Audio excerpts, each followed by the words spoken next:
নাকি লেবু? লেবু কত করে লেবু? লেবুর দাম হচ্ছে 100 টাকা। তাহলে কত করে দেওয়া যাবে? পাহাড়ি মেয়ে, সুন্দরী মেয়েদের জন্য ফ্রি।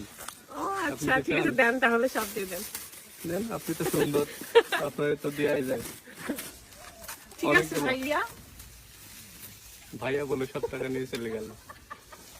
টানা 6-7 দিন ট্যুর শেষে বাসায় ফিরে আসলাম। আমার মেয়েটাকে দেখার জন্য জানটা ছটফট করছিল। যেহেতু আমার মেয়ের স্কুল রয়েছে, তাই তাকে নিয়ে সব জায়গায় এখন যেতে পারছি না। এদিকে ভাবি ঘাস থেকে ফুল তুলে আমার জন্য গহনা বানিয়ে দিল। কক্সবাজার থেকে চিটাগাং, চিটাগাং থেকে ঢাকা, ঢাকা টু রাজশাহী, এভাবেই আমরা এসেছি। এছাড়াও আমার বাপের বাড়ি এবং শ্বশুর বাড়ির জন্য অনেক মিষ্টি নিয়েছি। জীবনে প্রথমবার যমুনা সেতুতে আমি ড্রাইভ করলাম। যমুনা ব্রিজ থেকে রাজশাহী পর্যন্ত আমি ড্রাইভ করে আসছি। আসসালামু আলাইকুম, কি অবস্থা সবার, কেমন আছেন? কক্সবাজার থেকে রাজশাহীর উদ্দেশ্যে রওনা হই, বাট আমরা চিন্তা করি ঢাকাতে নামবো, বাট আমাদের চিন্তার বাহিরেও কিন্তু অনেক প্ল্যান করে রাখে মহান আল্লাহ তাআলা। চট্টগ্রামে নেমেছিলাম আমাদের শ্রদ্ধেয় বড় ভাই রনি ভাইয়ার বাড়িতে। ভোরবেলা এসেছি, এসে সবাই ঘুম দিয়েছি। ঘুম থেকে উঠে আমি তো দৌড়ে বেড়াচ্ছিলাম, কারণ ভাইয়ার বাড়ি হচ্ছে পাহাড়ি এলাকায়, আশেপাশে এত সুন্দর। এই কারণে আমাদের 5 দিনের ট্যুর আরো 6-7 দিন লেগে গেছে। এদিকে ভাবি ঘাস থেকে ফুল তুলে আমার জন্য গহনা বানিয়েছে। এটা দেখে আমার এত ভালো লাগছিল। আমাকে এত হাসি খুশি দেখলেও আমার ভেতরে যে কত কষ্ট হচ্ছে সেটা শুধু আমি জানি, আমার মেয়েটাকে দেখার জন্য।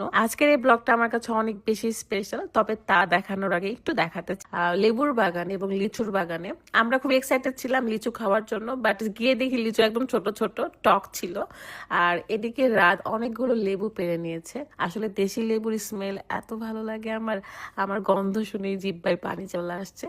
তারপর আমি দেখি এখানে একটা টিনের বাড়ি ছিল, সেখানে গিয়ে একটা ছোট বেবিকে বলি একটা পলি এনে দাও, সেখানে এই লেবুগুলো রাখি। এবং কিছুক্ষণের জন্য বাপ্পি ভাইকে ধরতে দিয়েছিলাম পলিথিনটা, কিন্তু পলিথিনটা এত বেশি দুর্বল ছিল যে ছিঁড়ে পড়ে গেছে।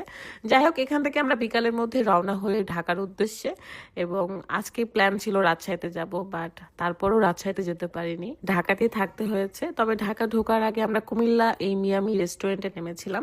এখানকার খিচুড়িটা খুবই স্পেশাল এবং খুবই বিখ্যাত।